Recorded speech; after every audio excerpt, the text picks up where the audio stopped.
పర్లేదు. కూర్చోండి. నేను మళ్ళీ వెళ్ళాలి చెప్పండి. కూర్చోకపోతే ఊరుకోరా? టైం ఎంత అయింది కదా, ఈ రోజు అంటే ఎలా ఉంది, రేపటి నుంచి షెడ్యూల్ ఎలా ఉండదు. నేను అక్కడ వచ్చి అరగంట కూర్చున్నాను, అప్పుడేం చేశారు మీరు? లేట్ అవుతుందో తెలీదా మీకు? ఒక నిమిషం, మీరు ఇలా మాట్లాడితే నేను వేరేలా మాట్లాడాలి. మామూలుగానే మాట్లాడండి. నేను అక్కడ వచ్చి హాఫ్ అన్ అవర్ కూర్చున్నాను కదా. హాఫ్ అన్ అవర్ ముందు కంటే మేము 2 hours. గుడ్ మార్నింగ్ సాంగ్ తర్వాత 15 minutes రెడీ అయ్యి నేను ఇక్కడికి వచ్చా. మీరు ఇక్కడ లేరు, అసలు కుకింగ్ టీం ఎవరు లేరు. నేను అందుకే చెప్తున్నాను, ఇప్పుడు గొడవ పడాలని ఎవరు చెప్పట్లేదు. కుకింగ్ టీంలో నేను ఒక్కదాన్నే లేదు, ఇంకా ముగ్గురు కూడా ఉన్నారు. మీరు మెయిన్ షెఫ్ అని నేను చెప్పినప్పుడు మీరు వాళ్ళకి చెప్తే వాళ్ళు చేస్తారు. మీరు కూడా మార్నింగ్ లేవగానే ఎంత రేషన్ ఏంటని అక్కడ పెట్టేసేయండి.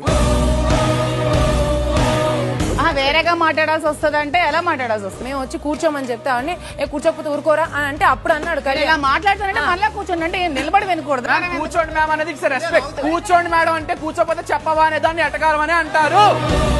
కూర్చోకపోతే చెప్పరు అనేది వెటకారమా? ఎటకారమే మరి. ఎందుకు వెటకారమే. వాయిస్ ఏంటి రైజ్ అవుతుంది? వెటకారమే. ఎందుకు అరుస్తున్నారు? నేను ఇక్కడ గంట కూర్చున్నప్పుడు మీరు లేరు, కానీ నేను మీరు వచ్చినప్పుడు మాత్రం అందరూ వచ్చేయాలి. హలో, ఇక్కడ చెప్పారు కర్రీ వేయాలని. సరిగ్గా మాట్లాడండి. సరిగ్గానే మాట్లాడండి. ఏంటి మాట్లాడండి. మాట్లాడండి. నేను గట్టిగా మాట్లాడు. ఇప్పుడు ఇదేంటి బీన్స్ వచ్చి మీరు గంట నుంచి చేస్తున్నారు, అయిందా బీన్స్ కొని? అవ్వకపోతే నాకేం చేయమంటారు? కూర్చొని వండాలి ఏంటి లోపల? అయితే ఇంకా వెయిట్ చేయాలి, పస్తులు ఉండాలి ఇంకా అందరూ.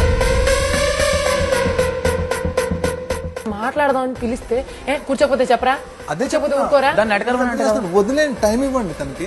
ఇప్పుడు అనాల్సిన మాటలు అనేసి లాస్ట్ లో ఏడితే ఎలా అయిపోతుంది? బిగ్ బాస్ 9 ఈ రోజు రాత్రి 9 గంటల 30 నిమిషాలకు.